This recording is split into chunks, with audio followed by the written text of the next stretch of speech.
Hello അസ്സാം വലൈക്കും. നിങ്ങളുടെ അങ്ങനെ ഒരുങ്ങിക്കണേന്ന് വെച്ചാൽ ആഷിമോനെ ഡോക്ടറെ കാണിക്കാൻ പോവാണ് കേട്ടോ. പാലക്കാട് അത്താണി ഹോസ്പിറ്റലിൽ കുഞ്ഞാറ്റതാ ഡ്രസ്സ് മാറിക്കഴിഞ്ഞിട്ട് അങ്ങോട്ടും ഇങ്ങോട്ടും നടക്കുന്നുണ്ട്. ആ ഡ്രസ്സ് മാറ്റി കഴിഞ്ഞിട്ട് അത് കുറുമ്പ് കാട്ടിയിട്ട് അത് മാറ്റി വേറെ ഡ്രസ്സ് ഇട്ടു. പിന്നെ ഇവൾ വല്ലാതെ കരയുകയാണെങ്കിൽ ഇങ്ങനെ ഫോണിൽ എന്തെങ്കിലും ഇട്ടുകൊടുത്താൽ അത് അവിടെ ഇരുന്നോളും. അങ്ങനെ നമ്മൾ ഹോസ്പിറ്റലിൽ എത്തിയിട്ടോ. അപ്പോൾ ഓരോ ഭാഗത്തും ഓരോ റൂമിൽ നിരയായിട്ട് റൂമുകൾ, ആ റൂമിലൊക്കെ ഡോക്ടേഴ്സാണ് കേട്ടോ. പിന്നെ നമ്മൾ ബുക്ക് ചെയ്തിട്ടുണ്ടായിരുന്നു.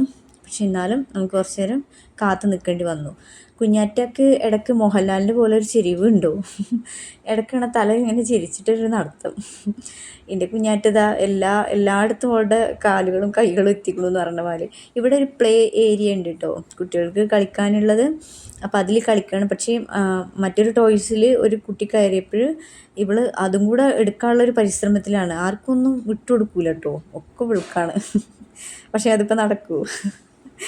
എന്തായാലും ശരി, ആൾ കുറുമ്പിയാണ്. പിന്നെ അബുദാബിയിൽ അബ്ബനെ വിട്ടിട്ടാണ് ഇവൾ വന്നിട്ടുണ്ട്. ഇവളും ഇവളുടെ ഉമ്മയും മാത്രമേ വന്നിട്ട്. പക്ഷേ ഇവൾക്ക് പപ്പയെ കിട്ടിയ വേറെ പിന്നെ ഒരു ലോകമില്ല കുഞ്ഞാറ്റക്ക്. ആരുടെ വരില്ല. അവളുടെ ഉമ്മി കഴിഞ്ഞാൽ പിന്നെ പപ്പയാണ്, പപ്പ കഴിഞ്ഞാൽ ഉമ്മിയാണ്. അവിടെ എനിക്ക് പോലും ഒരു സ്ഥാനമില്ല.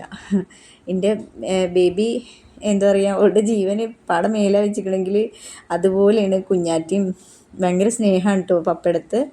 അങ്ങനെ ഹഷിമോനെ ഡോക്ടറെ കാണിച്ചു. അപ്പോൾ ഡോക്ടർ ബിൽറ്റ് എഴുതിയിട്ടുണ്ട്. കുഞ്ഞാറ്റയാണെങ്കിൽ ഓരോ ഡോറിലും മുട്ടും കേട്ടോ. ആ ഡോറിലൊക്കെ അതിൻ്റെ അകത്തൊക്കെ ഡോക്ടേഴ്സ് ഇരിക്കുകയാണ്. അപ്പോൾ പപ്പ അവളെ എടുത്തു. പിന്നെ ഹഷിമോനെ ബിൽറ്റ് എഴുതിയിട്ടുണ്ട്. അപ്പോൾ അത് മേടിക്കണം.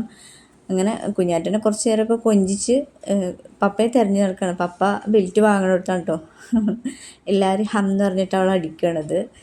പിന്നെ അങ്ങനെ ആഷിമോനൊന്ന് എടുക്കാൻ ശ്രമിച്ചു. പക്ഷേ നോ, ഇങ്ങോട്ട് തന്നെ ഇറങ്ങി വന്ന് പപ്പയെ വെയിറ്റ് ചെയ്ത് നിൽക്കുകയാണ്. പപ്പയാണെങ്കിൽ ഇവിടെ ബെൽറ്റ് വാങ്ങേണ്ട തിരക്കിലാണ് കേട്ടോ. കുട്ടി എന്നാലും അവിടെ എന്താ പറയുക, മുഷിയാതെ കാത്തു നിൽക്കണം. നോക്ക്, ഭയങ്കര സ്നേഹമുള്ള കുട്ടിയാണ് കേട്ടോ ഇത് പപ്പയെടുത്ത്. അങ്ങനെ പപ്പ എടുത്തു.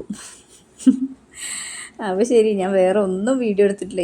ഈ പപ്പയും മോളെയും മാത്രമേ ഉള്ളൂ എടുത്തിട്ട്. ഓക്കെ, അടുത്ത വീഡിയോ കാണാം കേട്ടോ. Bye bye.